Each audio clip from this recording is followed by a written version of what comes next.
This is a 98.9 The Drive special presentation from Studio B at 993 Princess. We're live at The Drive, on Essential Alternative 98.9 The Drive. We had Tina write in. Emily, what music were you rocking out to as a teenager, and are you still listening to it now? Let's see. Well, I had the benefit of, having my brother and my dad kind of steer me away from what was on the radio at the time. It was pretty bleak, like Tiffany doing mall tours and stuff. So, they really woke me up to the fact that there was a lot more in the world than what's just at your doorstep. I grew up in a small town, and you have to look out around into the bigger picture of music from the past, not only, exactly what's happening in the moment. So, I did listen to a lot of Velvet Underground and, Patti Smith, stuff like that. And then, contemporary stuff. I feel like Sinead O'Connor was a really kind of an amazing thing that happened, and it was quite a lesson to me, actually. I feel like her career was really tragic, and like the whole ripping up the Pope picture, it was like if somebody else did that, they would have been made a hero for it. And I don't know, it's just kind of a strange experience. It seemed like her talent actually destroyed her, and something that when you listen to, if you listen to The Lion and the Cobra or something, compared to other music from the time, her talent is just massive. And it was kind of like, then she did that Prince cover, and everyone thinks she's like this weird, cute, quirky, bald chick, and she's like, no, I'm a writer. And anyway, so that had an impact on me. U2, those records, the Smiths, stuff like that. So yeah. I'll take it then you guys weren't into the hair metal that was going on in the 80s at the time. Well, this is the thing, is what I think is amazing about music, is it's all about your friendships, right? Like, I had this one friend who was really into Poison.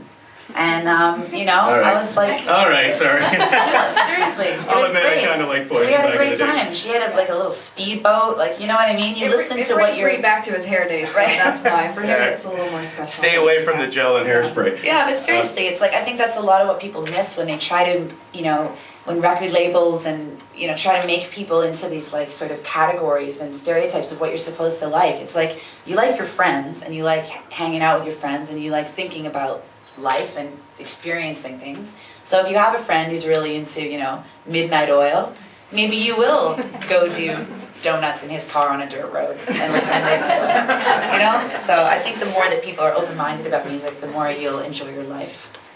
All right. Just saying. I agree. The song "Breathing Underwater," beautiful song. Your voice is fantastic. I've yet to hear the deluxe edition of Synthetic. I do believe you have an acoustic version of "Breathing Underwater" as well, and we're about to hear that tune. I guess I would like to hear from you guys what the song is all about. So I've been listening to the lyrics, and then you sent out that note a couple of weeks ago about being on the road and you're wrapping up your U.S. tour, and when you say things like, "Is this my life?" and I got the feeling it's kind of a little bit about being a rock star and how surreal it can be, but I'd like to hear your take on what "Breathing Underwater" is all about. Sure, I don't like to, I think it sometimes ruins the song if you give too much of a clear definition of what it is. I think it's up for interpretation always, Obviously it's a song that's looking at where you're at, it can apply to, it certainly applies to my life of, the mixed feelings where you realize, sometimes something is actually played out, and there is no way that you can go backwards. Like, and it doesn't, it could be the end of high school, it's just kind of like, or university, or your job that you're leaving, or whatever, some change in your life, or some grasping in your life that it's actually on, like it's not like your life is going to start at some other point in the future, like whatever is going to happen is actually happening. So it's sort of you guys have come to expect existential musings from me, so it's nothing new, I suppose, but a bit of that feeling, and that sometimes it's euphoric to be like, wow, is this happening? Is this really it? Is this my life? Is this who I am?